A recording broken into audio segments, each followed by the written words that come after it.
Hi, I'm Chris. I'm an editor and a DaVinci Resolve master trainer. Today, I'm going to look at some of the editing functionality that you can access in DaVinci Resolve. We've been sent some footage to put together a short trailer for a documentary film by the filmmaker Brian Terwilliger. And so to do that, we're going to start by creating a new project. So here I am in the project manager. I'll just click on the new project button to create that and give this project a name. Age of Airplanes Trailer. Choose to create. And DaVinci Resolve opens directly in the cut page. Now the best place for me to do importing and organization is actually in the media page. So down in the bottom of the interface here, just click on the media page. Now on the top left of the media page, it gives me access to all of my system storage locations. So I'm just going to right click here in the side and choose Add New Location. I'm going to navigate to the location where my footage is. In this case, it's actually in my Documents folder. Go to the Editing folder and then choose Open. And that creates a new storage location for me to access here. Now the video and the audio clips that have been sent to me are actually in separate folders. And to a certain extent, I want to preserve that folder structure. So when I import the footage into Resolve, I actually want to import and also to create a series of bins. Simply select these two folders in the media storage location, right click and then choose the third option, which in this case is Add Folder and Subfolders into Media Pool, creating bins. Now at this point, DaVinci Resolve is asking me to change the project frame rate. This is so that the project frame rate will match the frame rate of the footage that I'm bringing in. So in this case, I need to accept the change. So now the footage has been imported into the media pool, it's ready for me to start working on and organizing. The first thing I'm going to do is just access the audio clips bin. And you can see that although I've got a folder of sound effects that actually contains a series of sound effects that I'm going to use within the trailer, the other clips aren't organized into bins. So let's create a couple of other bins so that we know where this footage is. So first of all, with the audio clips bin selected, I'm going to come to the File menu and choose the option here, New Bin. There are also a series of shortcuts that you can employ here as well, such as Shift and Command N, because I'm on a Mac. That then creates the new bin, and I'm just going to call this Music. And then take the clip Music for Trailer and just drag and drop that into the Music folder. So organizing clips into bins is very similar to organizing files in folders on your operating system. I've also got two voiceover clips here. I'm just going to select both of those and this time right click and choose Create Bin with selected clips. I'm going to call this VO. So that's got all of my audio clips organized into separate bins. I now need to do the same with the video clips. But in this case, rather than just using simple bins, I'm going to use a series of smart bins. So selecting the video clips folder, you can see I've got a series of thumbnails for each of the clips. If I actually just take my mouse and run the mouse across the clips, you can see that each of the video clips is previewed for me. If I get to a clip that actually has audio, you can also hear that I've also got audio scrubbing as well. I'm just going to turn that off for the moment, just by pressing Shift S on my computer. Now we're not hearing the audio scrub. Obviously, these three clips that I have here are interview clips. So I'm actually going to tag them with a keyword called interview. I'm going to shift click to select all of those three clips. And then in the metadata panel, down in the bottom right-hand corner of the interface, I'm just going to display the keyword metadata field that I need. Clicking in the Sort menu for the metadata panel, I'm just going to choose the option Shot and Scene. And this will actually show the metadata for the shot and the scene information for these clips. You can see scrolling down through this view here that we actually have a field for keywords. So I'm going to enter the keyword interview. Just type in interview or beginning to type interview in the metadata field means that it'll actually bring up a list of options for different keywords. But you can always put in your own keywords in there. Let's choose the option for interview and choose save. So that's how easy it is in order to be able to add keywords to any clip within your project. Now that we've added the keywords to the clip, it's actually really easy because DaVinci Resolve will automatically display any keyworded clips in their own smart bin. Down in the bottom left-hand corner of your bin list, simply select the keywords option and then toggle it open using the disclosure arrow. And you'll see in there is a smart bin for interview. So my 3 interview clips are now being displayed within that smart bin. Just to show you how easy it is to keep adding keywords, I'm just going to select the video clips bin and select the clip called credits. In the keywords, I'm going to add the keyword credits.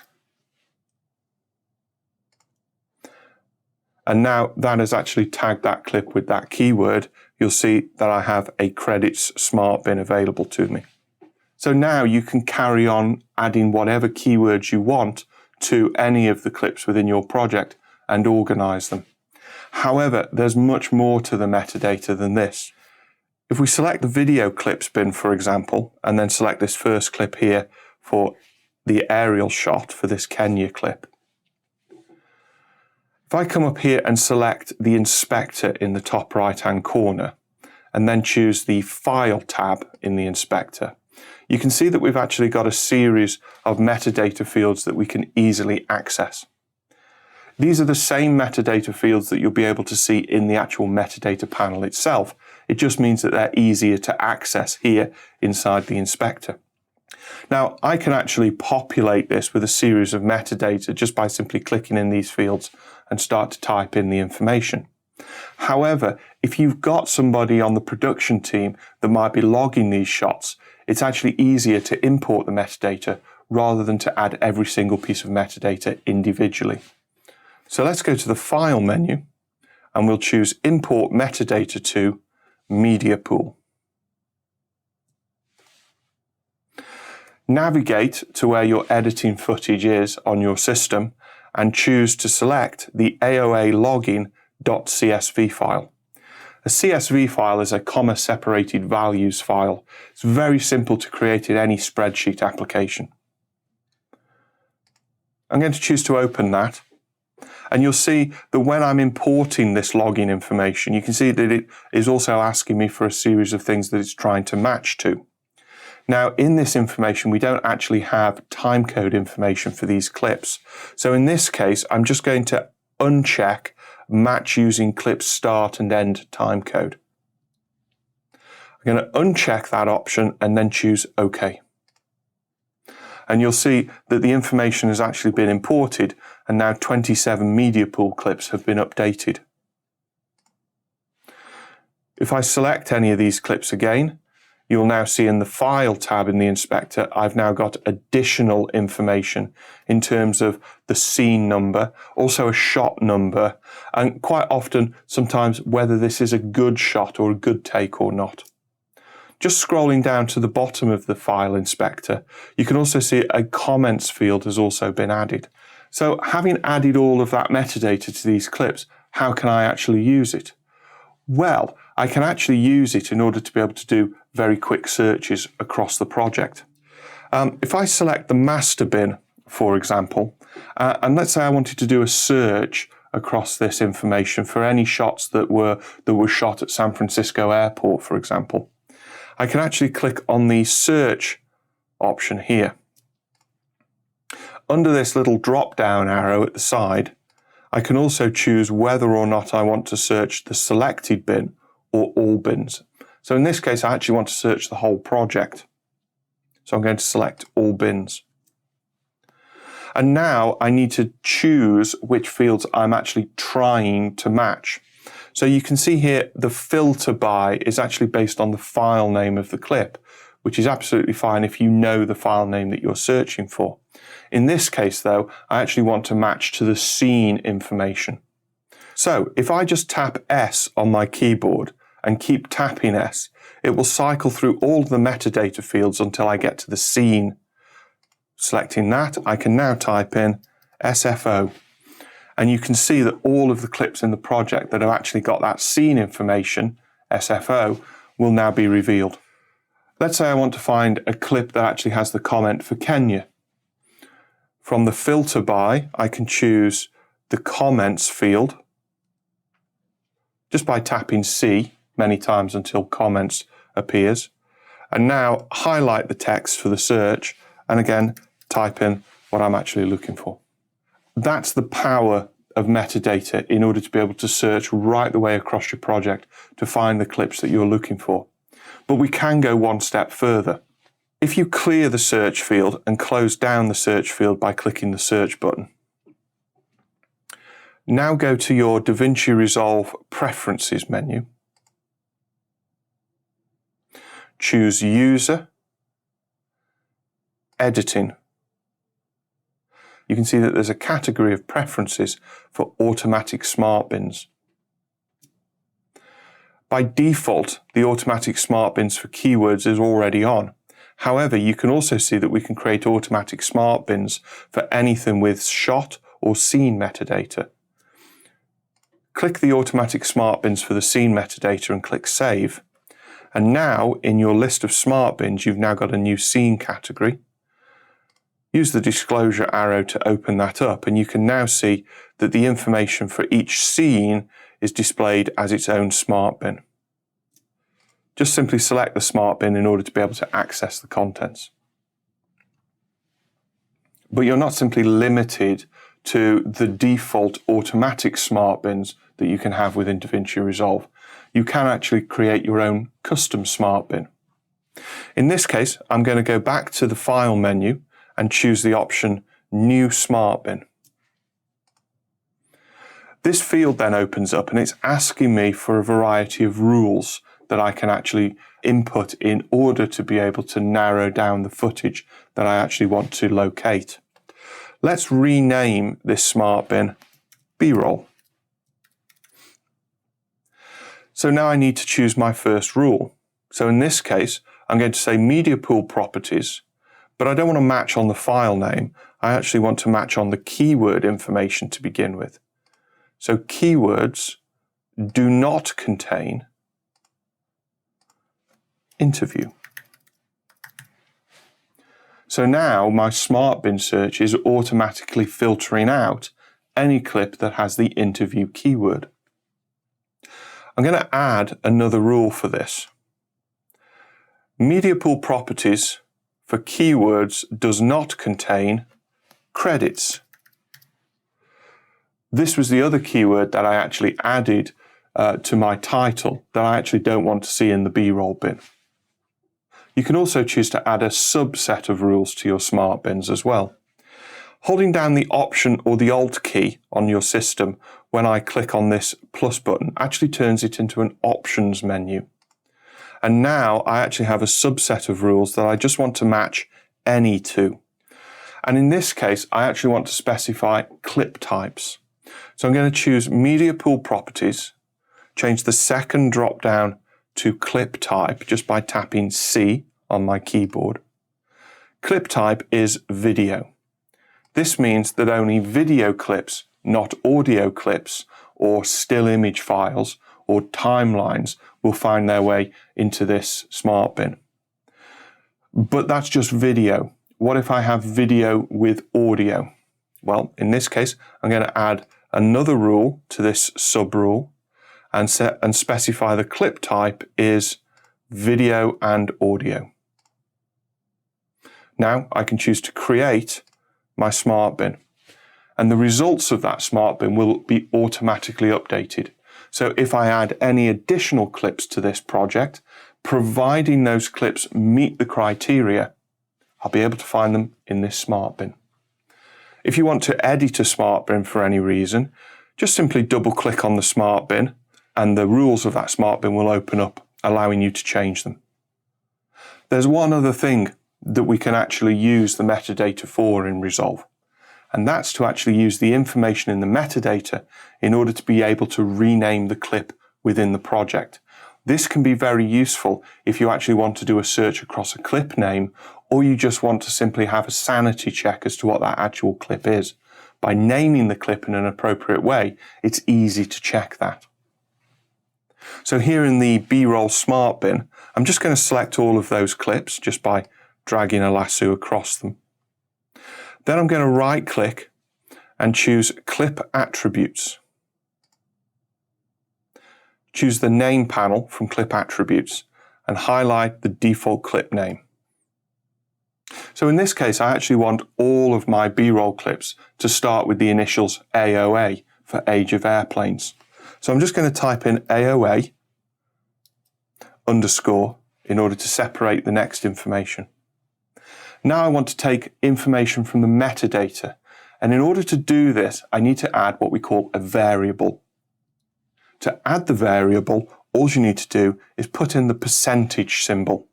And now it'll give you an option to choose whichever metadata field that you want to add. In this case, we want to choose the shot metadata field. So I'm just going to type the word shot after the percentage value, and you can see here in the menu I've got the shot option. So I'm going to select that. And that has now added a tag to my clip name based on the shot information for each of these clips. Again, I'm going to use underscore, percentage, and then use comments.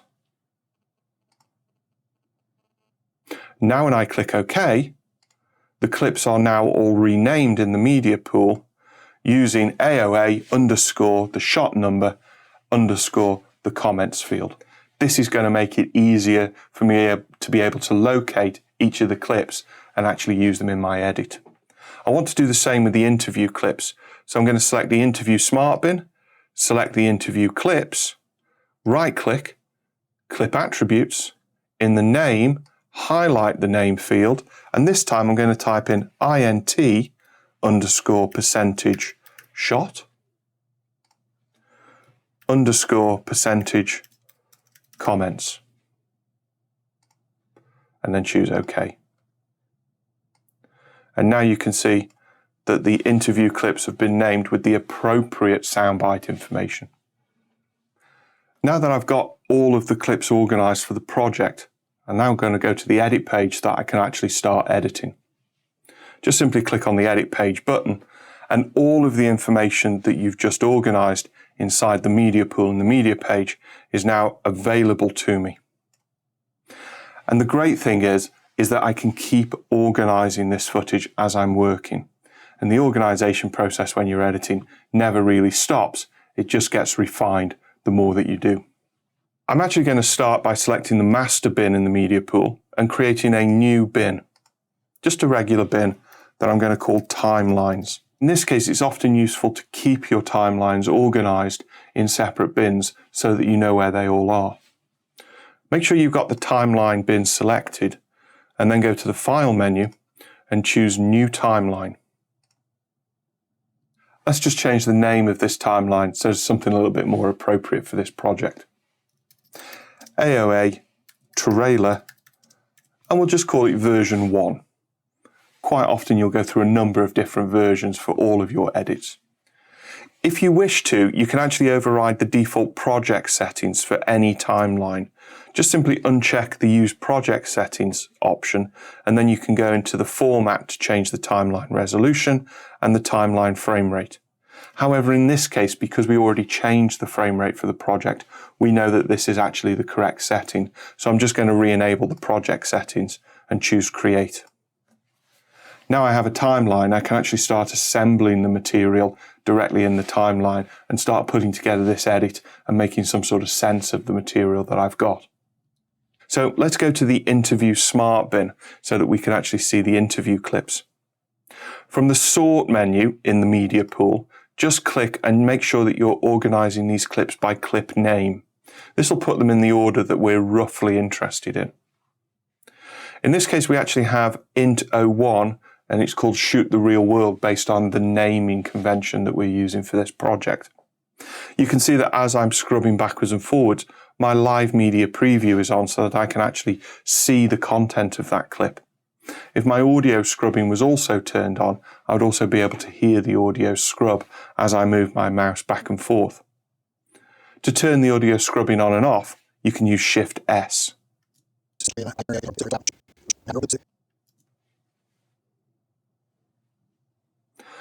going to double click this clip, and that will actually open it directly into the source viewer. Now I can use the scrubber bar here in order to be able to return to the beginning of that clip. And I'm just going to play the clip through just so that we can all listen to the interview. You could use the space bar or the L key. So in this film, making a documentary about how the airplanes changed the world, it was really important to go out and shoot the real world and how the airplane is connecting and making all the things possible that I want to convey in the film. Well, obviously, I don't want to use all of that interview. But in this case, as a good starting point, I'm actually just going to bring the whole clip into the timeline. Now, there are several ways in which we can do that. For example, I can just pick the clip up from the source viewer and drag it and drop it into the timeline.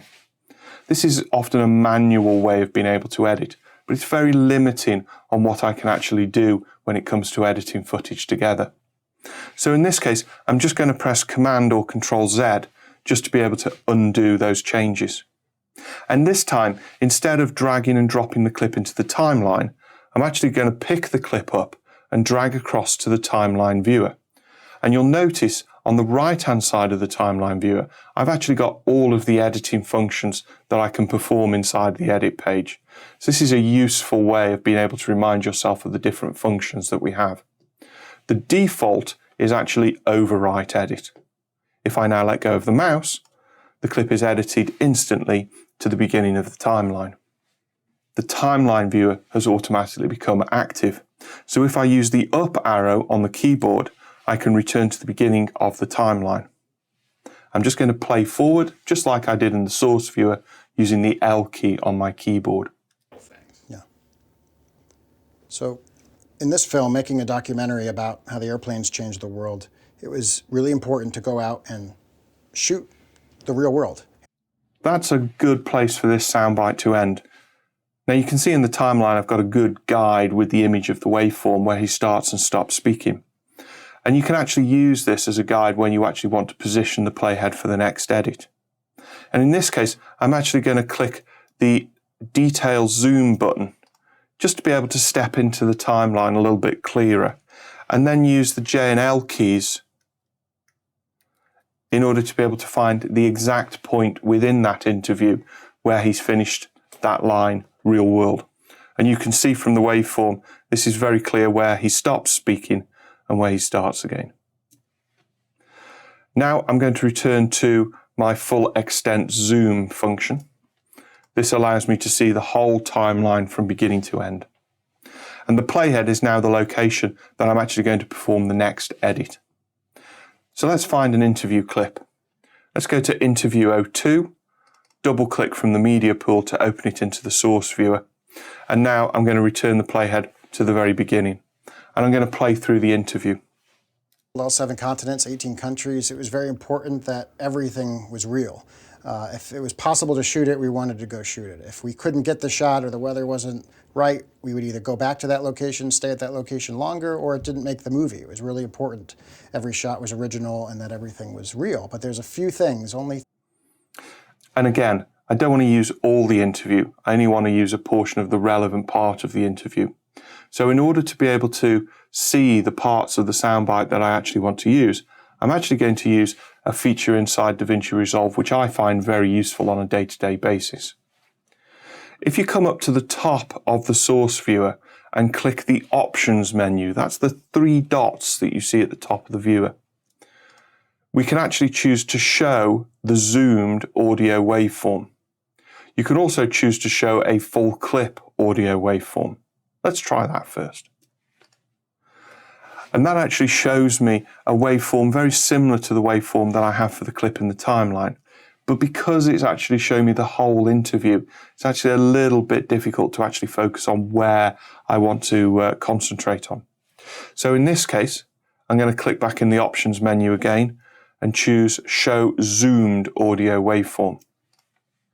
Now as I scrub through the clip, you can see that it will actually show me a detailed waveform view depending where I am within the clip. I'm going to return the playhead to the beginning of that clip. I'm just going to play it through, and I'm listening for the first line for his soundbite. All 7 continents, 18 countries. It was very important that everything was real. If it was possible to shoot it, we wanted to go shoot it. So that's where I want him to start, where he says, if it was possible to shoot it, we wanted to go shoot it. So I'm now just going to press the J key just to be able to back that up to the beginning of that soundbite. And listening to it closely, there's an ah at the beginning that I actually don't want to include within the soundbite. So now I can actually jog through, if I turn on my audio scrubbing,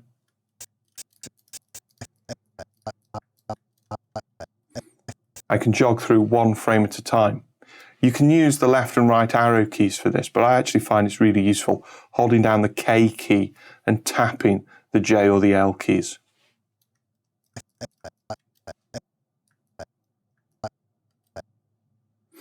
So at this point, I want to add an in point into my source viewer. There's only one way you really need to know how to do this, and that's by pressing I on your keyboard. So I'm now going to play the interview through to find the end of the soundbite that I'm interested in. If it was possible to shoot it, we wanted to go shoot it. If we couldn't get the shot or the weather wasn't right, we would either go back to that location, stay at that location longer, or it didn't make the movie. It was really important. Every shot was original and that everything was real. And that's the word real, where I actually want this soundbite to end. So I'm just going to back the playhead up. And that everything was real. And again, you heard a little bit of the but at the beginning, so I'm just going to come back just a few frames, find that gap that you can see there in the waveform, and that's where I want to add my out point.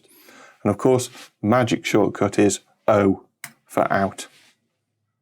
Now that I've got my in and out point set, I might want to just double check that they're in the right position. So I can actually press Shift I to jump directly to an in point, Shift O to jump directly to an out point. If I actually want to preview the soundbite between the in and the out point, I can hold down the Option key and press the / key on my keyboard. If it was possible to shoot it, we wanted to go shoot it. If we couldn't get the shot or the weather wasn't right, we would either go back to that location, stay at that location longer, or it didn't make the movie. It was really important. Every shot was original and that everything was real. And it's a little bit tight on the output there, so I'm just going to jog forward just a frame and reset the out point by pressing O. However, sometimes you don't want to listen to the whole soundbite from beginning to end. It could actually be quite long. So if you actually want to preview where the out point is, just simply bring your playhead a few seconds to before the out point. And then from the playback menu, you can choose play around to, play to out. And you can see here, keyboard shortcut is Option Command /. And that everything was real. So now that I've got the in and the out point set for this soundbite, I'm going to edit it into the timeline using an overwrite edit. Now I can pick the clip up again and drag and drop over the timeline viewer to access the overwrite. I don't need to drag to the actual overlay. However, if I just come down here to the top of the timeline, you'll see that there are 3 editing function buttons. These buttons are probably the most common used editing features, which is why they've been included at the top of the timeline. You'll see that the middle one of those buttons is actually overwrite clip, and my keyboard shortcut for this is F10.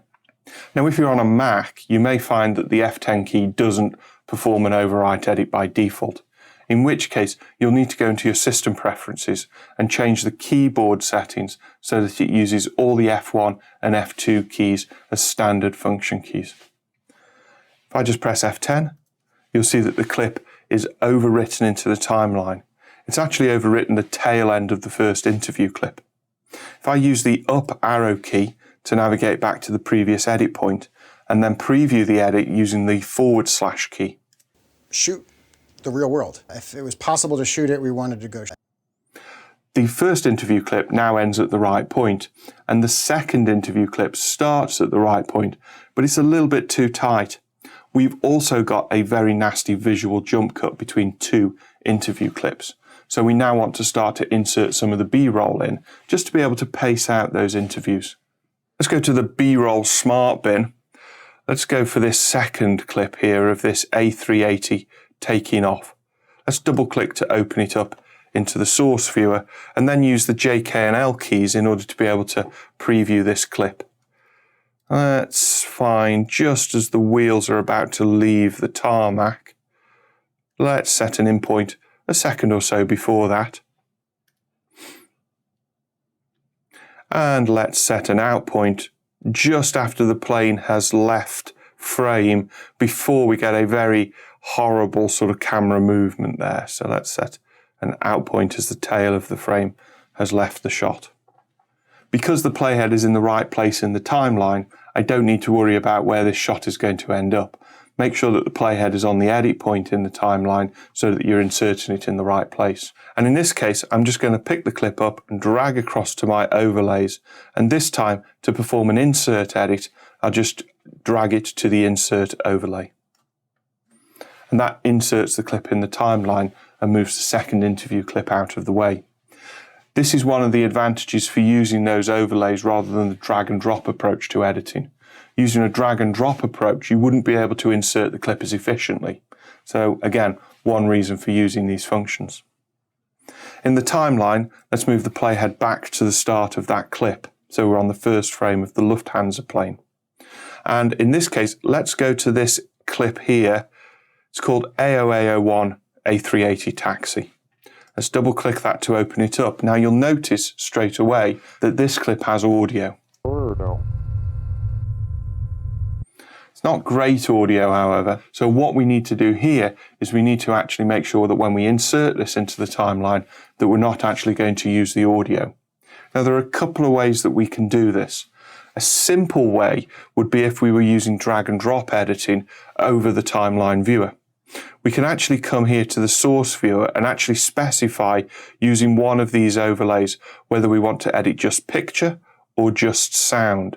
So in this case, I can click on the overlay, drag across to the timeline viewer and choose insert in order to be able to just insert the picture and not the audio for this clip.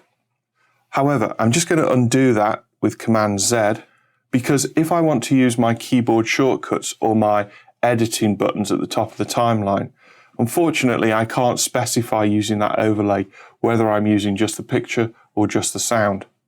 For example, if I come here and use the insert editing function, you'll see it will actually edit the audio in as well as the picture.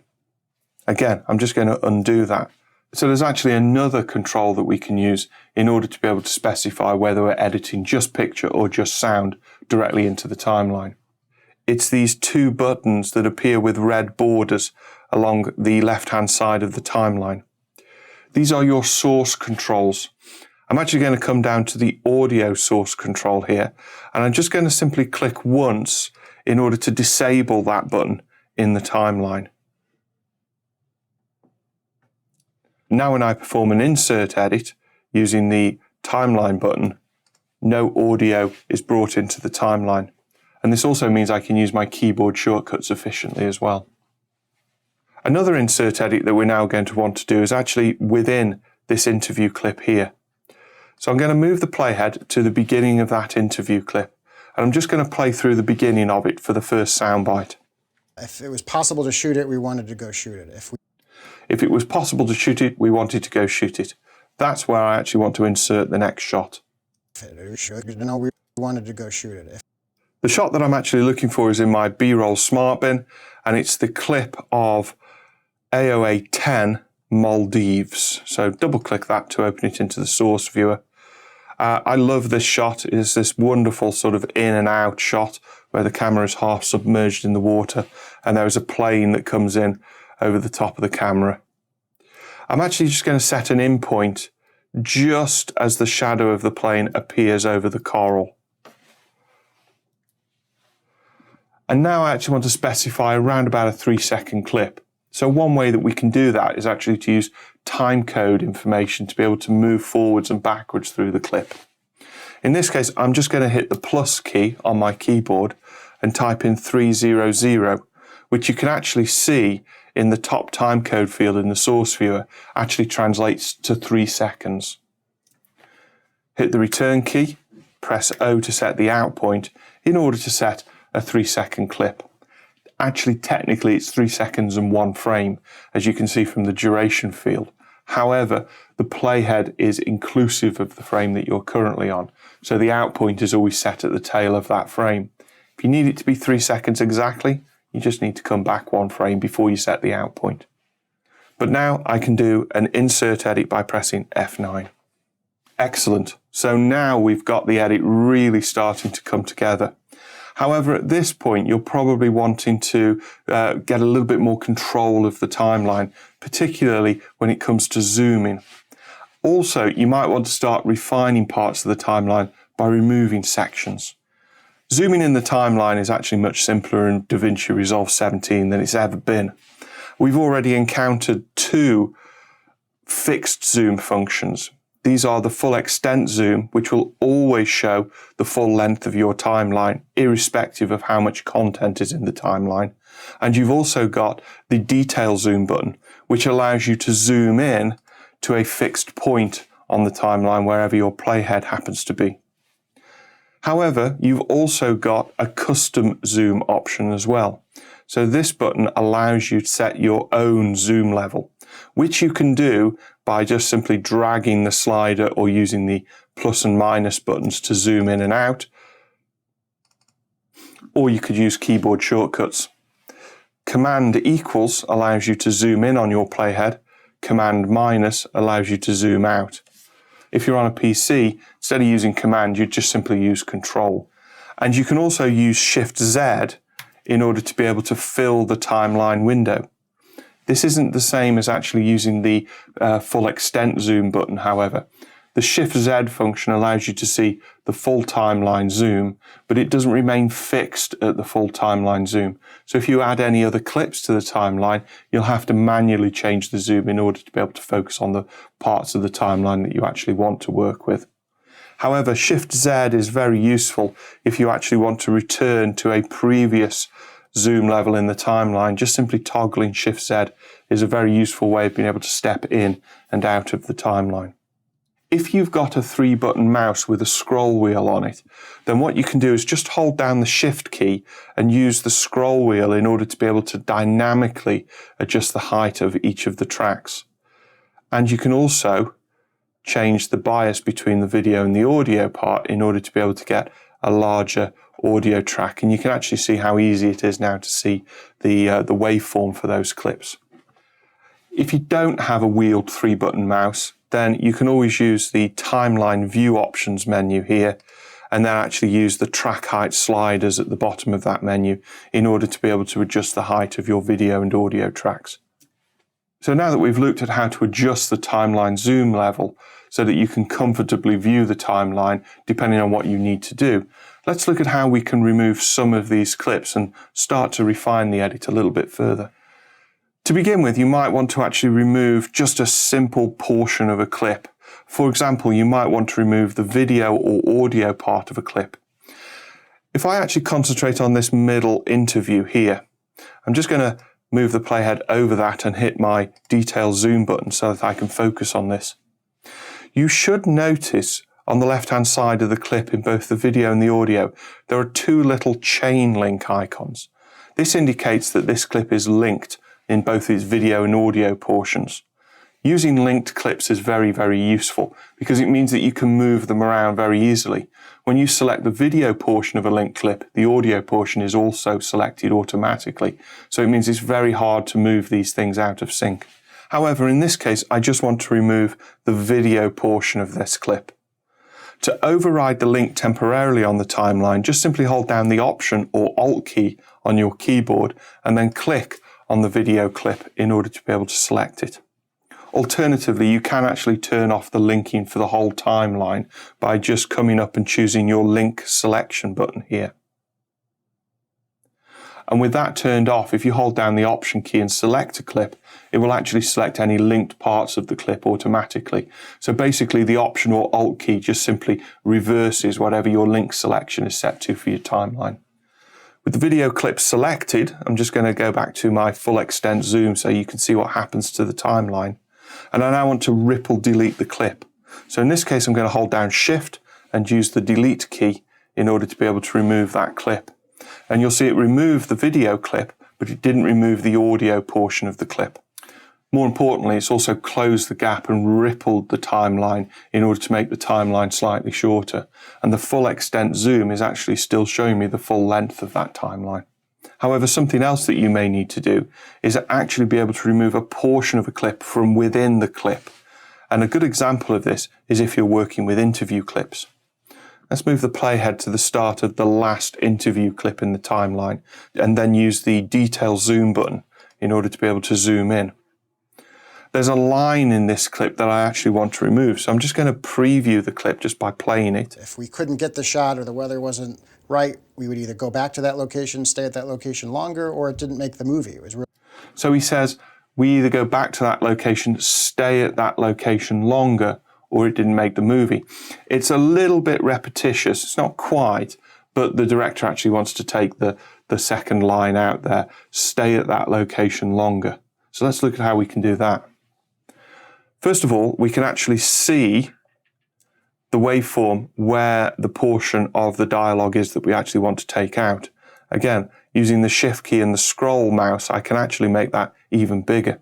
I'm going to move the playhead back, and my audio scrubbing is going to come into handy here. So I'm just going to play forward. Stay at that location. That location, stay. And I can hear the beginning of the word stay. Making sure that my playhead is on that point, you can see from the waveform in the timeline that I look as though I'm at the correct location. And now what I want to do is I want to cut this section out. So I'm actually going to use the blade edit mode for the timeline. Coming here to these first 4 buttons at the top of the timeline, these are my different timeline editing modes. The first of these is the default selection mode. This allows me to click on clips, move them around, and delete clips. I've also got my blade edit mode, featuring a very frightening looking razor blade icon, I have to say. If I select that or use the keyboard shortcut B, I can then bring that blade down into the timeline here. Making sure that my snapping is on, you can see how easily that line will actually snap to where my playhead is. And I'm just going to click once in order to be able to add an edit. That's the beginning part of the clip that I actually want to lose from the timeline. I now need to find the end. Stay at that location longer, or it didn't make or acknowledge longer, or... And I'm looking for the word or.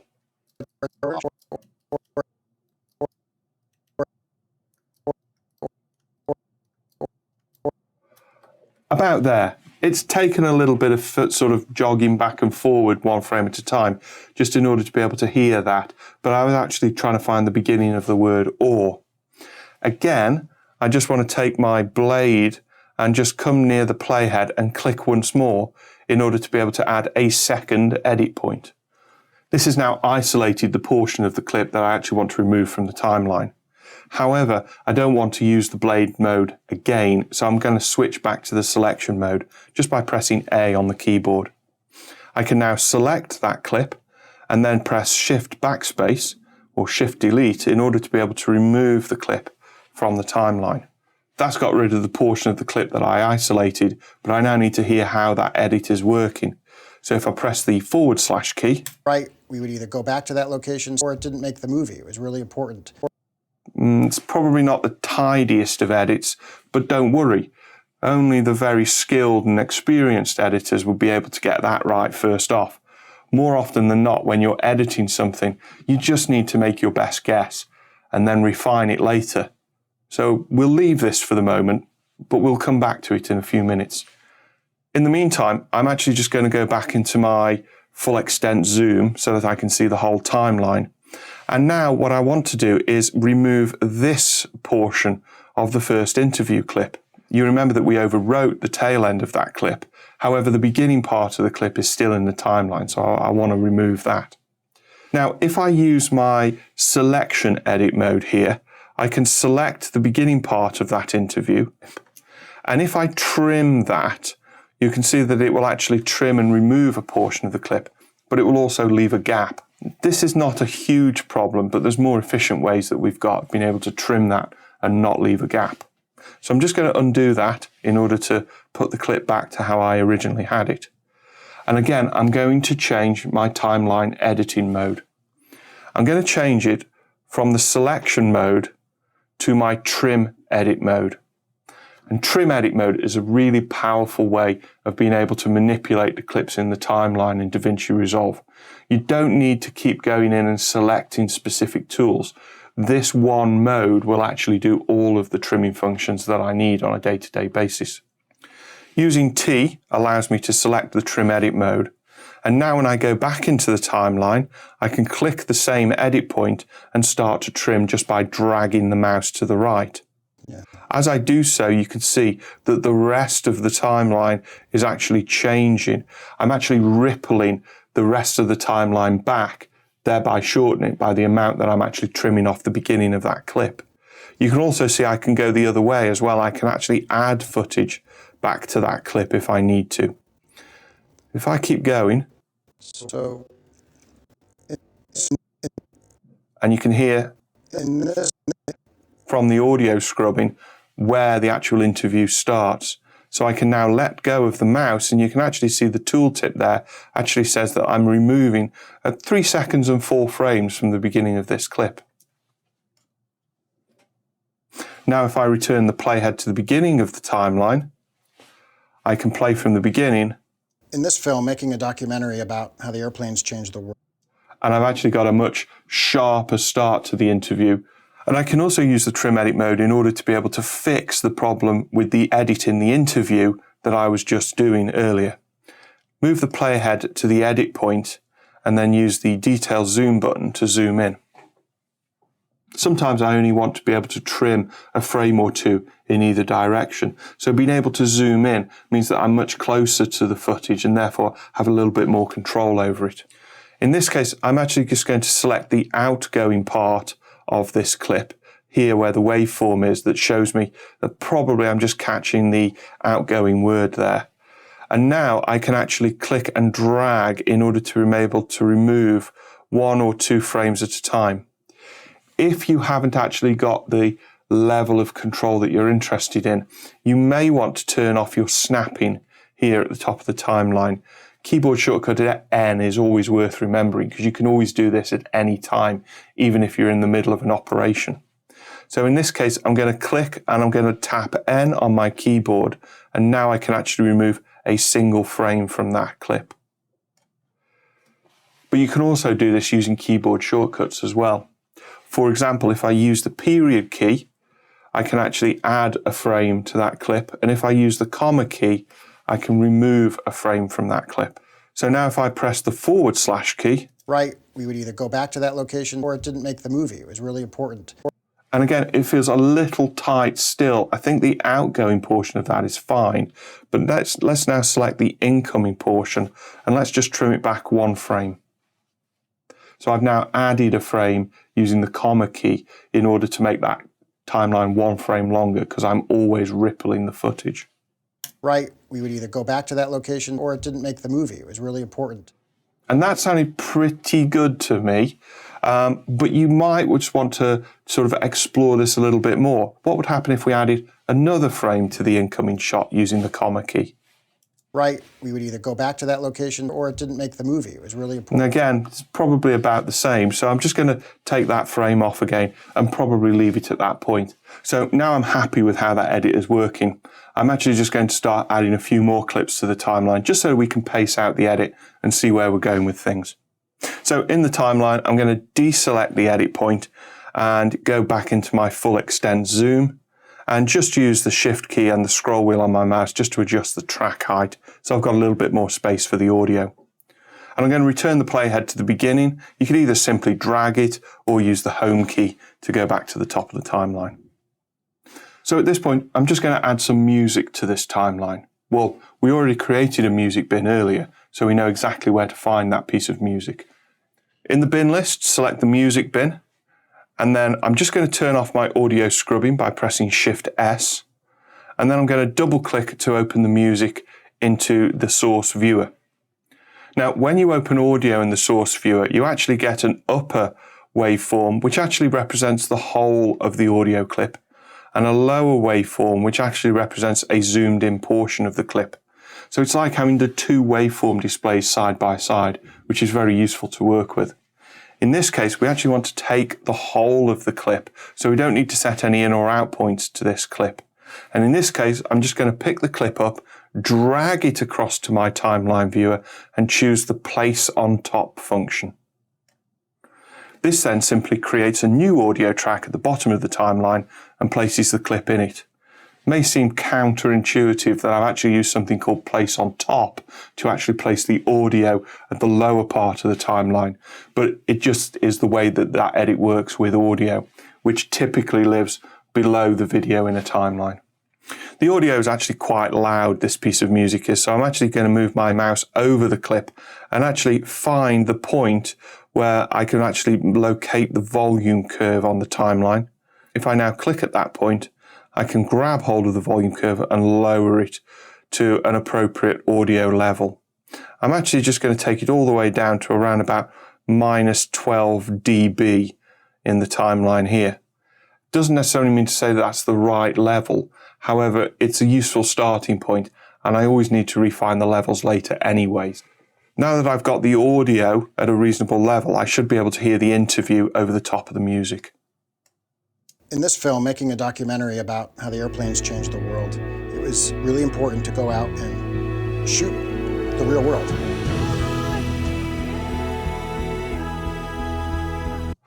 That's fine at the moment. It gives me something to work with. It might be that the music gets changed at some point in the future, or I might need to refine it a little bit more. So I don't want to spend too long adjusting the levels and making them perfect. Not at this stage. Now that I've got the music into place, that actually gives me a time for the edit. So I've now got something to aim for in terms of an overall duration. Let's move the playhead to the edit point between the two interview clips halfway through this piece of music. We're going to start by editing a new clip in here, and it's actually just going to help us to fix that very nasty jump cut. Let's go to the B-roll bin, and let's find the clip called South Pole. Double click that, it's AOA 8, shot 8, and I'm going to set an in point just as the tail of the plane is coming out from behind that yellow sign. So an in point there. And I'm wanting to take 5 seconds. I don't know if 5 seconds is the right duration, but it's just a good all-round number that we can tend to work with for putting shots in. So I'm going to use +500 in order to jump the playhead forward by 5 seconds. Hit return, set an out point. And now I can just make a simple overwrite edit with F10. If I back the playhead up in the timeline and then hit the / key, Right, we would either go back to that location or it didn't make the movie. It was really important. and I think that edit works nicely. The audio of the interview is working very well, and the new picture that's overwritten the end of that interview actually covers the jump cut.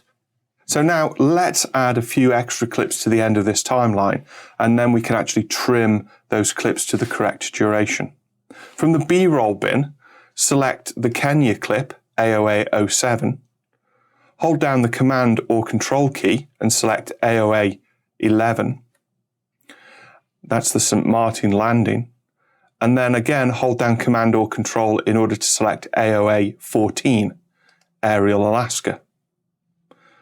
With those 3 clips selected, I can actually drag those clips directly to the timeline viewer and choose the Append at End edit. What the Append at End is really useful for is throwing clips at the end of your edit so you can use them to quickly assemble footage into the timeline. And it doesn't depend on where your playhead is. It just depends on where the last clip is in your timeline. Obviously, those clips are way too long for this edit, so I just need to reduce their duration.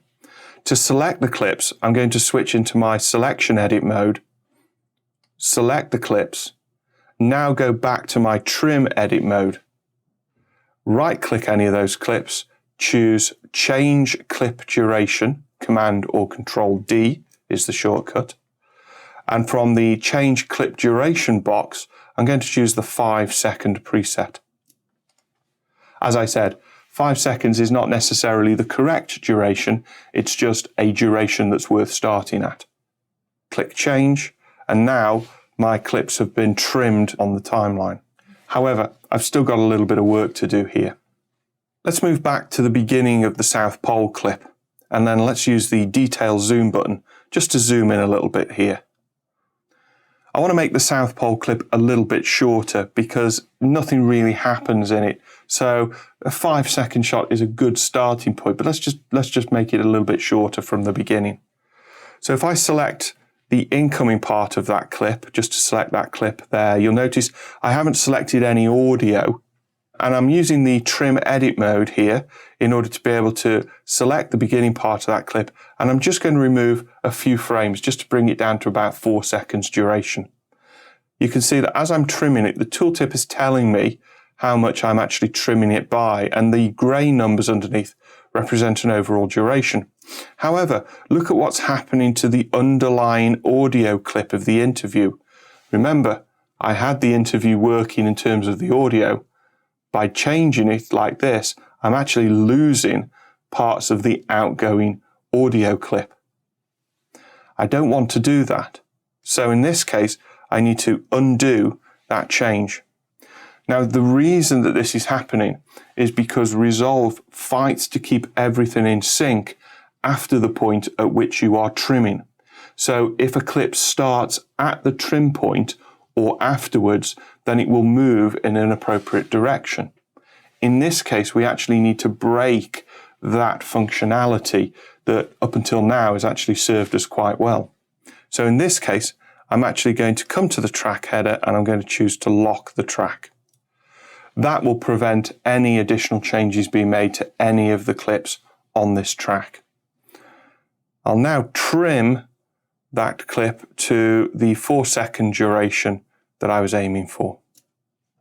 And you can see that the audio underneath is now no longer moving. Let's go back to full extent zoom and then play to review the change. Go back to that location where it didn't make the movie. It was really important. Every shot was original and that everything was real. That's a nice shot of the Kenya plane. However, you'll notice the beginning part of that clip was just a little bit untidy. So again, I'm just going to ripple a few frames out of the beginning of that clip. If we move the playhead to the beginning of the clip, go into the detail zoom, use the trim edit mode in order to be able to ripple a few frames out to get rid of the yellow part of the plane at the top of the frame there. Again, bringing the duration down to that around about 4 seconds. It's not important to get it accurate at this point. It just means that just refining the beginning of the shot. Let's continue playing. Original and that everything was real.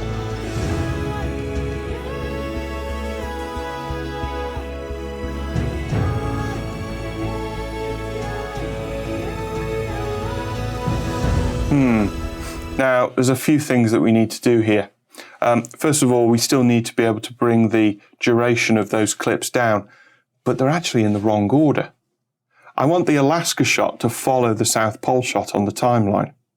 Then I would actually like to finish with the St. Martin shot. Now, if I use my selection edit mode to be able to move a clip around the timeline, all I'll simply do is overwrite what is currently there. So I need to use a different function for this. And this is what we would call a shuffle insert edit. And it's a little bit of a secret function that you now know about.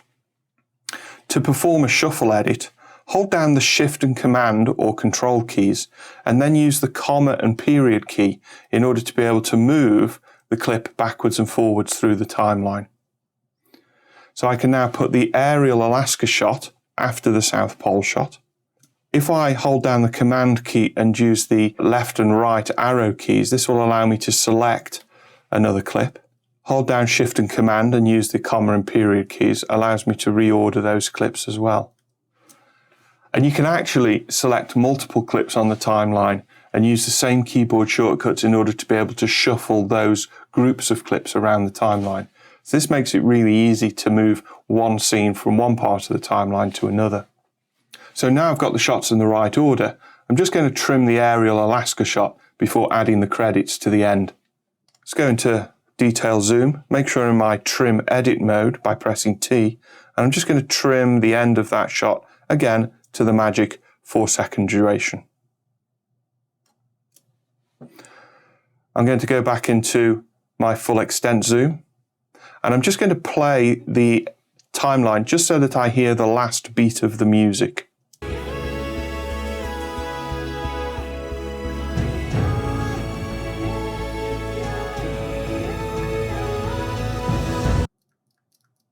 I'll use my audio scrubbing.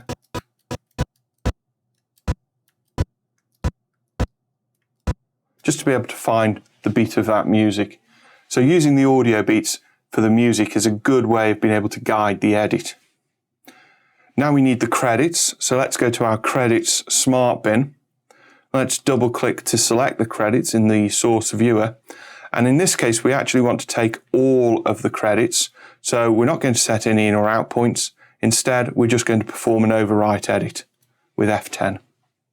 If I use the up arrow key in the timeline, use the / key.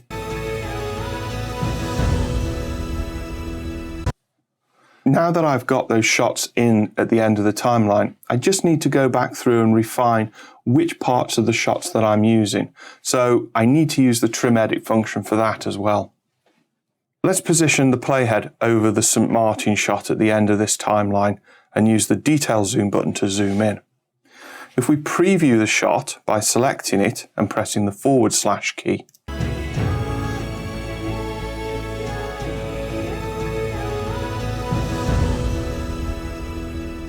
you can see that we're actually using the beginning part of the shot where actually the plane is quite far away. So instead of that, if we use the trim edit mode and actually click on the upper part of the clip on the timeline, this will enable us to slip the actual content of the shot. You can see how the clip is slipping on the timeline and how the thumbnails are being updated.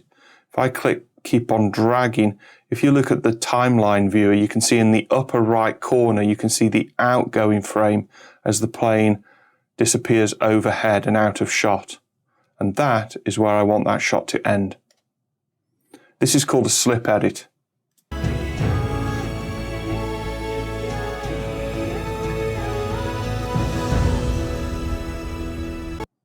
The slip edit is one of the most powerful trimming functions that we have in the timeline. I'm going to return to my full extent zoom and just position my playhead over this Alaska shot. Again, I'll select that and just press the / key just to preview it. Every shot was original and that everything was real.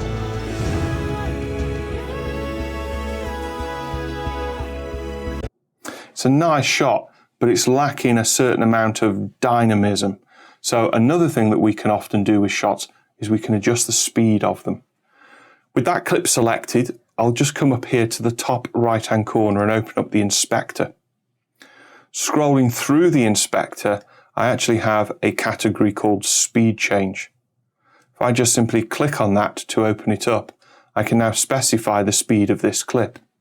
Speeding the clip up should give us something more to actually see, as it looks as though probably the plane is actually going to be flying a little bit faster.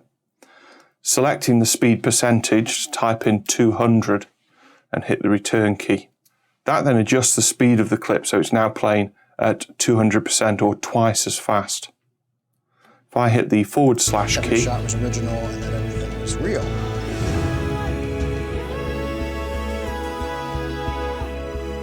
There's now a little bit more movement in that shot. So in this case, I can now slip the clip in order to use a later part of the shot as the camera pans around the plane, so that we now get this shot in the top right quadrant of that timeline view. As you can see, the end frame is now the plane with the mountains in the background. Every shot was original and that everything was real.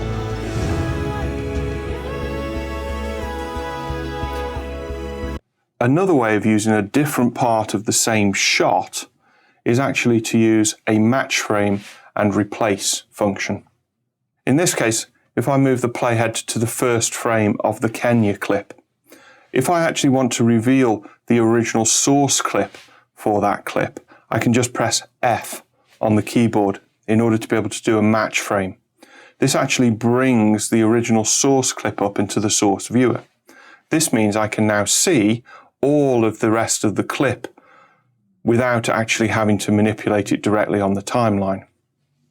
If I now choose a new starting frame for this clip, just as the plane is coming over this shot of the flamingos here, I've now got the playhead in the correct position. And now I can use the replace edit function in order to be able to match the two playheads together. You can use the replace edit by simply dragging the clip over the timeline viewer to the replace edit overlay, or alternatively, you've actually got a replace clip button at the top of your timeline, or you can use your keyboard shortcut of F11. And in this case, the replace edit has actually replaced the clip by matching the two playheads together. So the playhead here in the source viewer is actually placed at the location of the playhead in the timeline, and then the clip is actually replaced based on the source media clip after the playhead. It's a very, very powerful function if you actually want to be able to synchronize clips together. It's useful for being able to edit sound effects into the timeline, or to be able to match two images together with different actions. For example, here, if we go to the last clip here in the timeline, where we actually have the St. Martin landing plane flying overhead,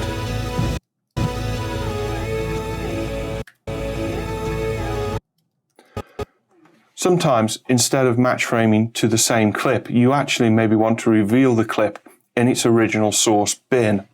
This is because usually additional takes of the similar sorts of footage would be available usually in that bin. So in this case, instead of match framing to the source clip, right click the clip in the timeline, and there you can use the Find in Media Pool option.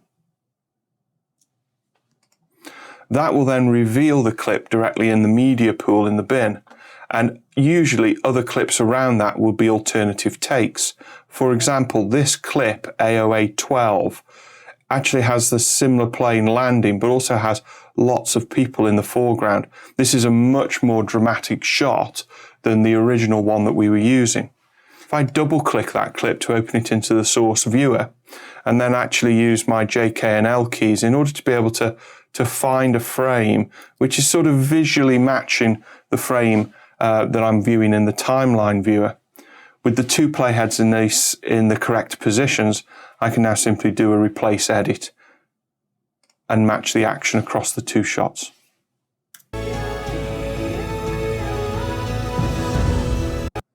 So these are just some of the trimming and some of the editing functions that we have within Resolve in terms of being able to put an edit together.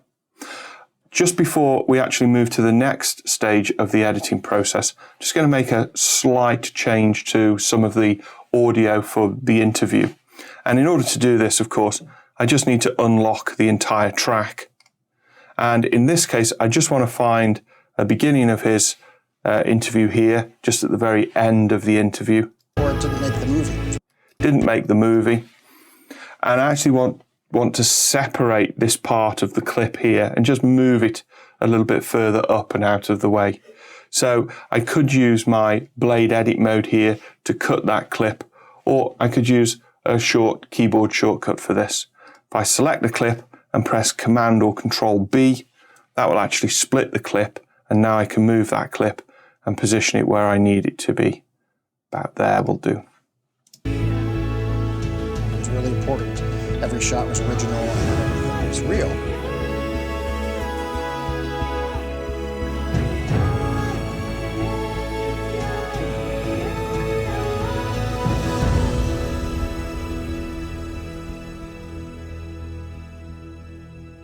So hopefully this video has been useful in showing you some of the editing functionality that we have within DaVinci Resolve. Don't forget, if you've got any further questions, then please feel free to join us on the forum pages where questions are answered on a daily basis. We've also got a full range of training materials available for free as well, so check out the DaVinci Resolve training pages where you can download further videos and books to help you get to grips with Resolve. Thank you very much.